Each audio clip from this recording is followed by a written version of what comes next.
Hello and welcome back to this Library of Ruina series. In this video, we'll be taking on the third member of the Ensemble, Greta.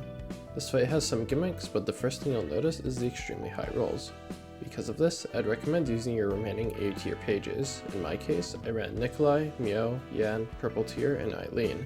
Other good options are Philip, Yai, Donghuan, or Kala. If you didn't use Xiao for Philip, then definitely use it here. My Nikolai ran an Oops All Enablers deck, but with Laceration and Augury Kick instead of Fiery Dragon Slash and Emotional Turbulence. My Mio ran an almost identical deck, with the Battle Command replaced with Savage Mode. Yan had a Singleton build with Venomous Fangs and Laceration replacing Emotional Turbulence and Fiery Dragon Slash. My Purple Tier ran the Charged Guard stance build that I've been chilling since we unlocked it, but I also used the Pierce stance with a focus on inflicting as much bleed as possible. My Eileen ran the ever-spinning gear wheel deck that I talked about in the last video. For passives, Nikolai had Maximum Crash, some 11 plus charge passives, and Keep and Stride to fill the last point. Mio ran the Strongest, Digging Shank, and Retaliate because I was too lazy to attribute a third page onto her. Yan had Fervor as a power booster, some HP and Stagger Recovery, then bleed passives. My Purple Tier had Energy Discharge as a power booster, some health and Stagger Recovery, and some more bleed passives. And Eileen had the same passives I recommended in the previous video. For Tier 1 Abnormality pages, Look of the Day is obviously very strong, and I'd also recommend taking Surprise Gift as there's only one enemy to clash into. Other than that, Cocoon is fine if you don't like Look of the Day. For Tier 2 pages, you're going to try and get Obsession. Alertness is also great, but as long as you don't take Meal, you'll be doing fine. For Tier 3 pages, I'd probably take Great Waste unless my team was close to death, in which I'd take Nettle Clothing. For Ego pages, I'd prioritize taking a mass attack unless I had access to either Distorted Blade or Feral Knives, in which case I'd prioritize Sanguine Desire. Now for the boss.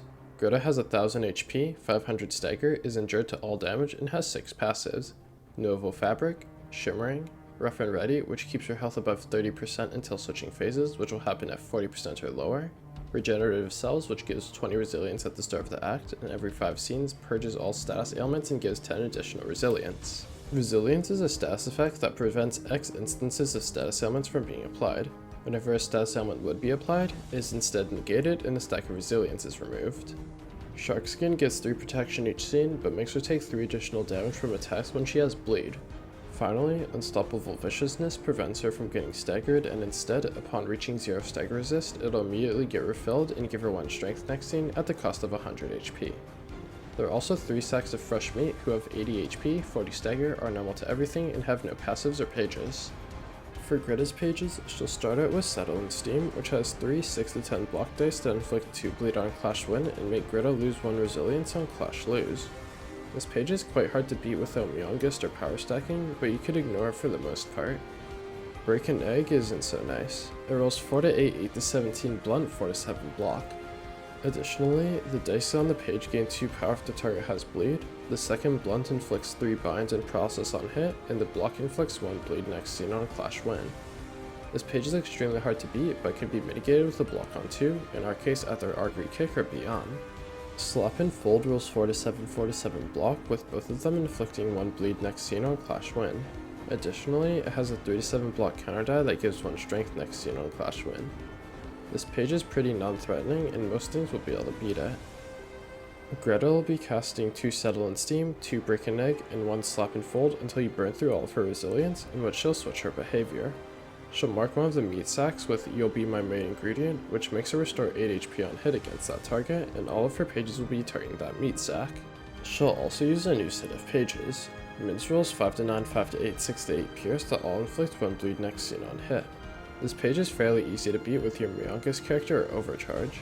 Trial Smack rolls 4-8 blunt, 7-16 pierce, 4-8 block. Additionally, the pierce die recovers 8 HP on hit, and if the target has bleed, it boosts the damage by 10 and has a 4-9 block counter die that inflicts 2 bleed next scene on Clash Win. This page is like Break an Egg. Either clash into it with Augury Kick or let the meat sack tank it. Season the Meat rolls 5-8, 4-8 blunt, both inflicting 1 bleed and fragile next scene on hit, as well as having a 3-7 blunt counter die that inflicts 1 bleed and fragile next scene on hit. This page is pretty easy to beat with your non-utility pages as long as you don't have a ton of paralysis. Finally, Mash rolls 6-8, 6-8 pierce and can't be redirected. She'll mark a new meat sack every scene even if she doesn't kill the original one, so make sure to take this time to recover a bit. On the third scene of this behavior, instead of casting Mash, Greta will cast Mealtime, which will instantly kill the sack. Since it also restores 20 HP on hit, you might want to just free hit Greta this scene so that she doesn't get Mealtime off, since the speed die it's played on will always be a 1. But if she has a ton of Feeble from Laceration, then it's still probably worth the clash. After she casts Mealtime, she'll revert back to the original behavior, but add an extra die which will cast Season the Meat. After she falls below 400 HP, she'll eat the remaining meat sacks, healing equal to the combined HP on all of them, and gain 1 strength. She'll be casting the set of pages used during the meat sack phase, but instead of casting Mash, she'll cast Into the Sack You Go, which is a 1-to-1 ranged page that on use, cancels the target's action and turns them into a meat sack. Normally, you wouldn't be able to prevent this, but with the power of mass attacks, we can destroy the page before it gets used. We have Feral Knives and Distorted Blade to cancel it, as well as any mass attack eco pages that you've taken thus far. If she manages to stuff one of your librarians into the meat sack, she'll cast Mealtime on them next scene, which will kill them, and if she doesn't sack one of your librarians, she'll recast Into the Sack You Go. Realistically though, even if she has 450 HP or so, you can still probably one-shot her in this state if you have the Commander and 9 Smoke. If not, then it'll probably take 2 or 3 scenes, which means you probably won't have any of your librarians sacked. After beating Greta, you'll get her Keypage and a new combat page to play with. She has 121 HP, 60 stagger, is normal to all damage, and has 3 passives. Speed 3, Louisville Fabric, and Prep Up the Main Dish, which makes it so that when using a melee page, if the target has bleed, offensive dice gain 1 to 2 power. Having no endured resistances is atypical for a Keypage at this stage in the game, but she at least partially makes up for it by having a higher than average HP and stagger pool. Her passive is also quite strong in bleed builds. Aside from her Keypage, she'll also come with 3 copies of Mints, which is a 2-cost rolling 5 to 8 slash, 4 to 8 blunt, with the slash inflicting 3 bleed next scene on hit, and the blunt inflicting 2. The rolls here are pretty mediocre, but 5 bleed for a 2-cost page is pretty solid. If I were to build a Greta deck, I'd run something like this: generic bleed singleton with PT Pierce stance cards, Mints, and the like. If you have Mangle, I'd say it's probably a bit better than Snake's Prey in this deck. For passives, the Kurokuma clan bleed passives are solid on her, and then you have a few points left over for a power booster and some sustain. Honestly, I don't really like Greta's Keypage, as I don't think the HP and stagger are worth not having any injured resistances, and while her power boosting passive is strong, it feels like she really should have had some more passives on her page. Either way, she's still a speed 3-4 light character, and is better than anything you could get in Urban Nightmare and below, and most of the Star of the City gold pages at that. In the next video, we'll be finishing the lower layer ensemble receptions with Bremen. I'll see you soon, and as always, thank you for watching.